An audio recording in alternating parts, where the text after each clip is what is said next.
بلوچستان ایک بار پھر عوامی احتجاج کی زد میں ہے. انہوں نے تو ڈکلیئر کر دیا کہ وہ اینٹی پاکستان ایجنڈا ہے ان کا.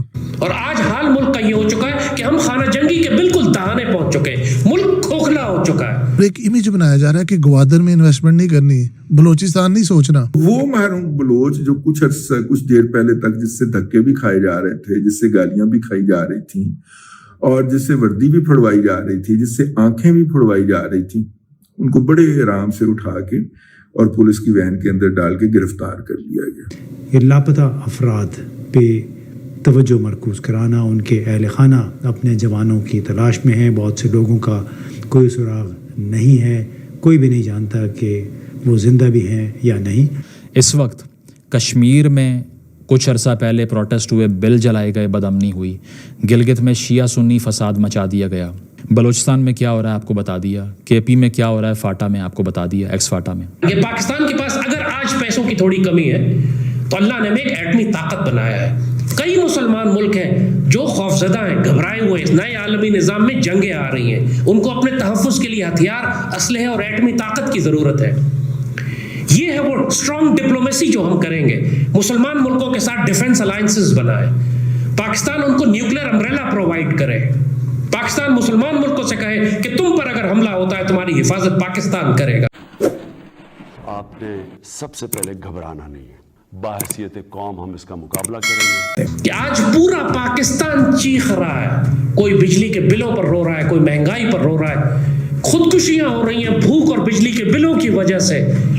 پاکستان میں اب کی دفعہ جو انٹرونشن ہونی ہے مسلمان سپہ سالاروں کی جانب سے, وہ ڈیسائسو ہونی ہے, فیصلہ کن ہونی ہے. سسٹم کو ریسٹور کرنے کے لیے نہیں, سسٹم کو تبدیل کرنے کے لیے. یہ انقلاب اگر پاکستان کی ریاست خود لے کر آتی ہے تو اس قوم کے لیے خیر ہو جائے گی, ورنہ پھر وہ خونی انقلاب ہوگا کہ جو ایک جانب سے ہلاکو خان اور دوسری جانب سے جہنم کے کتے لے کر آئیں گے, اور اس وقت کسی کے ہاتھ کچھ بھی نہیں بچے گا. اس نظام نے ویسے ہی پھر تباہ ہو جانا ہے. لوگ ہمیں آج کہیں گے کہ آپ بہت ریڈیکل سولوشن دے رہے ہیں, لیکن مجھے بتاؤ کیا بھارتی انویژن, بھارت کے حملے سے زیادہ کوئی ریڈیکل چیز ہو سکتی ہے؟ اب اور کوئی راستہ اور نہیں رہ گیا کہ پاکستان کے مسلمان سپہ سالار پاکستان میں ایک ڈیسائسو انٹرونشن کریں. اس پاکستان کی حفاظت کے لیے اب یہ ناگزیر ہو گیا ہے. یہ پاکستان دوبارہ نہیں بنایا جا سکتا. پاکستان میں جب بھی ڈنڈے والی سرکار آئے گی, اس کو پہلا کام یہ کرنا چاہیے کہ پورے پاکستان کو 15 دن کے لیے سیل کر دے. نہ کوئی پاکستان کے اندر آ سکے گا, نہ کوئی پاکستان کے باہر جا سکے گا. اب جو تم اندر ہو, تمہارا حساب تم اندر ہی کریں گے. آپ اسرائیل کے دفاع کرنے کے لیے امریکہ جب اپنا پورا بحری بیڑا لا کے کھڑا کر سکتا ہے, تو ہم مکہ مدینہ کی حفاظت کے لیے, ترکی کی حفاظت کے لیے, مسلمان ملکوں کی حفاظت کے لیے اپنی ایٹمی طاقت کیوں نہیں ڈپلوائے کر سکتے؟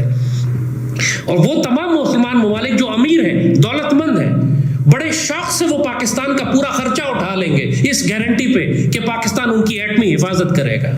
ہم جو چاہے نیوکلیر ویپن ایکسپورٹ کر سکتے ہیں. بھارت اپنے ایٹمی میزائل برہموس ایکسپورٹ کر رہا ہے, ہم اپنے تمام لانگ رینج میسائل ایکسپورٹ کر سکتے ہیں. کوئی طاقت ہمیں دنیا کی نیوکلیر وار ہیڈز ایکسپورٹ کرنے سے نہیں روک سکتی.